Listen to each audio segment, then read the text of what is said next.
આપણા સમાજમાં એટલે કે એટીડીએટી સમાજમાં કામ કરું છું, તો તમારે માત્ર રહેવાના 2 કલાક કાઢવાના છે.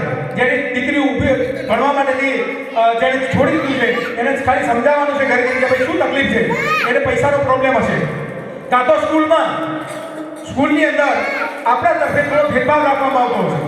આના સિવાય બીજો કોઈ કારણ હોતું નથી. આજની આપણા સમાજની 90%થી વધારે સમસ્યાઓ માત્ર પૈસાના લીધે છે.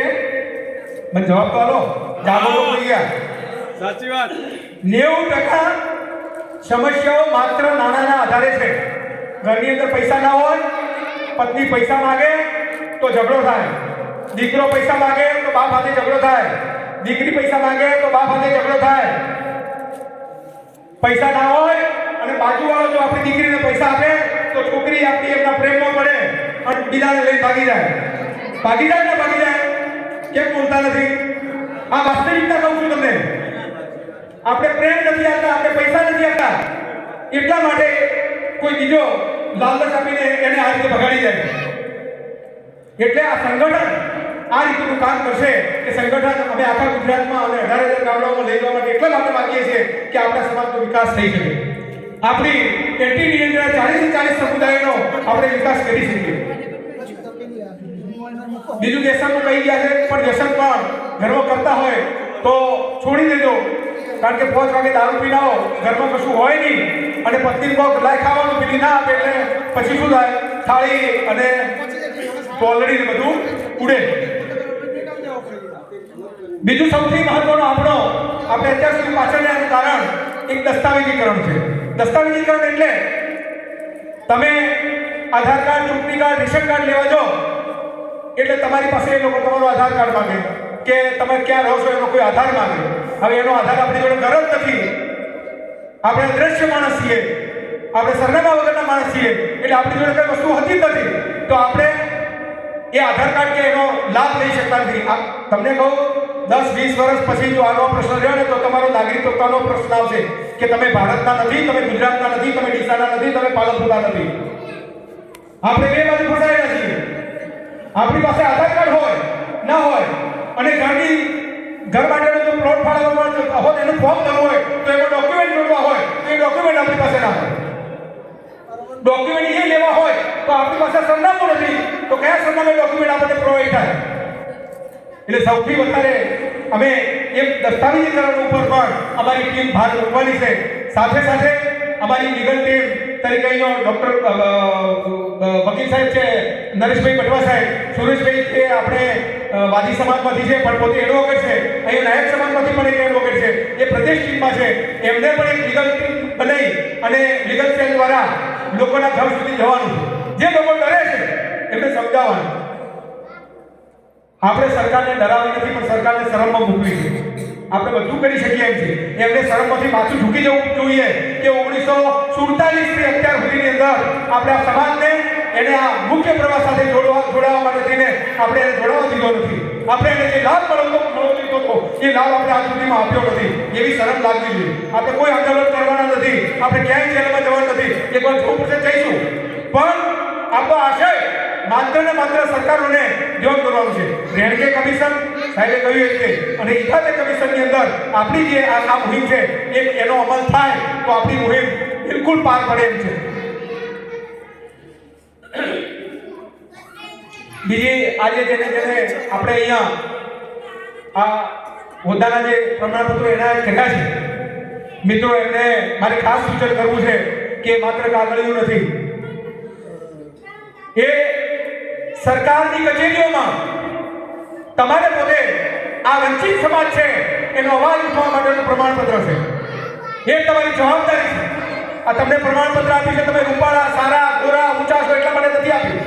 એ પ્રમાણપત્ર આ વંચિત સમાજની કોઈ બાઈ, કોઈ ભાઈ, કોઈ વાદી સમાજનો ભાઈ, કોઈ દેવી પૂજક ભાઈ કે રાણો સમાજની કોઈ ભાઈ બહાર બેઠી હોય અને એને આધાર કાર્ડ કઢાવવું હોય તો એની મદદરૂપ થવા માટે આ તમારું એટીડીએટીનું તમને પ્રમાણપત્ર અને તમને હોદ્દાનું પ્રમાણપત્ર આપ્યું છે. એ સરકારમાં જવા માટેનું લાયસન્સ છે કે અટકો કોઈ કચેરીમાં જાઓ અને કોઈ જગ્યાએ અટકી જાઓ કે ભાઈ આ પ્રમાણપત્ર કે આ છે કે તે છે, તો એના માટે તમારે અમારો સંપર્ક કરવાનો છે, અમે એની ધૂળ કાઢી નાખીએ. બધા મંડળો આજે એસજીપી એટલે કે પટેલ સમાજનું જે અત્યારે જે સંગઠન ચાલે છે એ સંગઠન બધા આ રીતે જ ચાલે છે. ભારતીય જનતા પાર્ટી, કોંગ્રેસ કે આપ કે બીજી રાજકીય પાર્ટીઓ ચાલે છે એ આ રીતે જ ચાલે છે. એટલે આપણે મજબૂત બનવા માટે આ જરૂરી હતું તો અમે આજે એ હોદ્દાના પ્રમાણપત્રો પણ એનાયત કર્યા છે. એ માત્ર પ્રમાણપત્રો નહીં પણ એ તમારી જવાબદારી છે, તમારા ખભા ઉપર આ વંચિત સમાજની જવાબદારી અમે નાખી છે. એટલે તમે ઈમાનદારીપૂર્વક અને નિષ્ઠાપૂર્વક એ જવાબદારી નિભાવો એવી હું અહીંથી અપેક્ષા અને આશા પણ રાખું છું.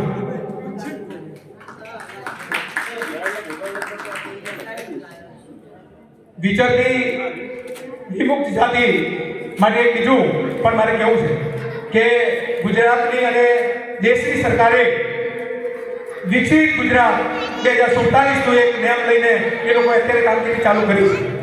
તો આપણે એ કામગીરીમાં એટલે કે એ જે એમની મુહિમ છે એ મુહિમના જે મુખ્ય પ્રવાહ છે એની સાથે પણ આપણે જોડાઈશું તો આપણું ખૂબ સારું કામ થશે. હવે મને એવું લાગે છે કે બધા ભૂખ બી લાગી છે.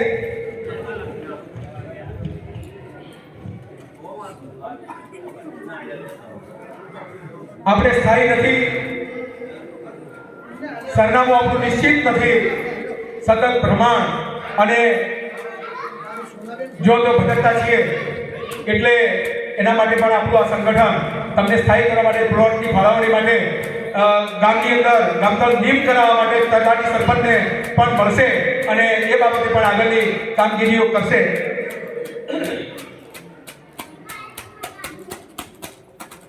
મારે આપને બધું ન કહેતો માફ કરજો કે મારે તમને થોડુંક ક્યાં વધારે કહેવું પડ્યું છે તો સમાજને કે પછી અહીંયા ઘણા બધા મુરબ્બી અને વડીલો બેઠા છે કે એમને એવું ન લાગે કે અમને ખખડાયા છે. તમને નથી ખખડાયા. અમે તમારા વતી છીએ, તમારાથી અમે લોકો છીએ. એનટીડીએની બહેનો છે, ભાઈઓ છે, એમના દ્વારા આ સમિતિ કંઈક કરી શકશે. એટલે કે તમે આ મોરના પીંછા છો. એટલે સૌને ફરીથી વંદન કરી અને કહું છું કે જ્યારે ત્યારે એનટીડીએનું જ્યારે ડેલિગેશન આવે, તાલુકાનું ડેલિગેશન આવે, જિલ્લાનું ડેલિગેશન આવે કે પ્રદેશનું ડેલિગેશન આવે, ગુજરાતને આપણે 5 ભાગમાં વેચી નાખ્યું છે, 5 ઝોન પાડ્યા છે અને ઉત્તર ગુજરાત, નોર્થ ગુજરાત, મધ્ય ગુજરાત એ રીતે ઝોન પાડી અને એના પ્રમુખો બનીને એમના નેજાની છે આપણે આ કામગીરી ચાલુ કરી છે. તો જે ઝોનમાં જે સંગઠનના લોકો તમારે ત્યાં આવે તો એમને સહકાર આપજો. તમને હજી મારે એકવાર કહેવું છે, તમારી પાસેથી પૈસા ક્યારેય નહીં માંગી. હવે હું તમને આજે ખુલ્લી આ મંચ ઉપરથી તમને કહેવા માંગુ છું, પૈસા માટે તમને ક્યાંય આર્થિક આપણે તમને ભીસવો નહીં લઈએ. પૈસાની જરૂરિયાત ઊભી થશે તો પૈસા કેવી રીતે ઊભા કરવા એ આ કમિટી જાણે છે. એટલે પૈસા અમે ઊભા કરી દઈશું, ચિંતા ના કરશો. બીજું મારે તમને ખાસ એ કહેવું છે કે હું અહીંયા હોલ લેવા માટે આવ્યો, મેં તમને વચ્ચે વાત અટકાવી હતી તો હેલો શું થયું?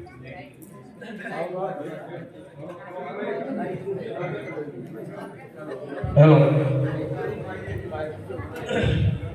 તો આવા આ અંબાજી છે અને દેશના યાત્રા વિકાસ બોર્ડની અંદર સમાવેશ કરવામાં આવ્યો છે.